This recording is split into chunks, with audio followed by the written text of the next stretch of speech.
My beloved brothers and sisters, the punishment of Allah subhanahu wa ta'ala is something that we should all fear. And the truth is, every time a calamity strikes, every time something happens, it's only natural for us to ask ourselves, is this the punishment of Allah? You see dark clouds. Allah has sent dark clouds in the past to nations to destroy them. So it is only a good question to ask yourself, are these dark clouds coming to me as a punishment, or are they coming to us as a rahmah and a mercy of Allah, or is it actually going to come with destruction but not a punishment, a test? So these are three things we need to understand. How do we look at this? Now, the only answer can be from revelation.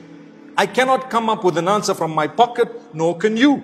So I have to turn the pages of the Quran and the Sunnah of Rasulullah sallallahu alaihi wasallam, and I have to look at what Allah says about the punishment and the mercy of Allah, because those are two that are qualities of Allah subhanahu wa ta'ala, and it is something Allah has promised. So let's take a look at Surah Al-A'raf, verse number 156, where Allah subhanahu wa ta'ala speaks about adhab. Allah says, قَالَ عَذَابِي أُصِيبُ بِهِ مَنْ أَشَاءُ. He says, it is my punishment and I will inflict it on whomsoever I wish. Now that verse brings about a lot of fear, because Allah says, my punishment, I will inflict it on whomsoever I wish. But now we have something else that Allah says to us, that I will never punish a person unless he or she deserves the punishment. Subhanallah. So I need to know, Allah's not going to punish me unless I deserve the punishment. And if I deserve the punishment, Allah says, still I may forgive you and I may just wipe out your sins by my mercy, even though you had deserved to be punished. Subhanallah. So let's understand, Allah's not going to punish an innocent person. Do you know why? He is just. If you want to be saved from the punishment of Allah subhanahu wa ta'ala, you need to seek the forgiveness of Allah every day. You need to be in the company of good people. Allah says, وَمَا كَانَ اللَّهُ لِيُعَذِّبَهُمْ وَأَنْتَ فِيهِمْ وَمَا كَانَ اللَّهُ مُعَذِّبَهُمْ وَهُمْ يَسْتَغْفِرُونَ. Allah will not punish them for as long as you are in their midst. Notice how I said you must have good company. It will bring about the mercy of Allah. Your friends must be better than you.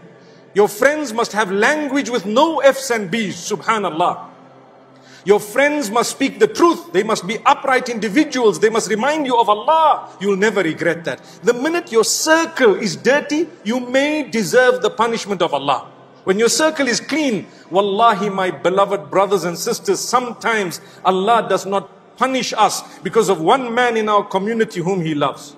Evidence of it is this verse. This verse. Allah says, you know what? How can we punish them when you are there? You are right in their midst. Allahu Akbar. May Allah grant us the love of one another. You never know who is the wali of Allah. You never know who is the friend of Allah.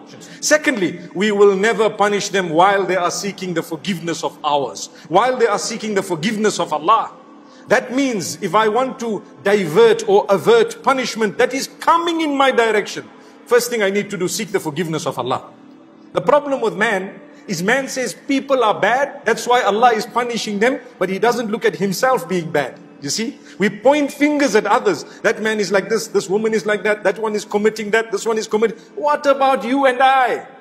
Inna Allah la yughayyiru ma biqawmin hatta yughayyiru ma bi anfusihim. Allah won't change the condition of a community or a nation until and unless every individual changes his own condition. May Allah help us change our conditions.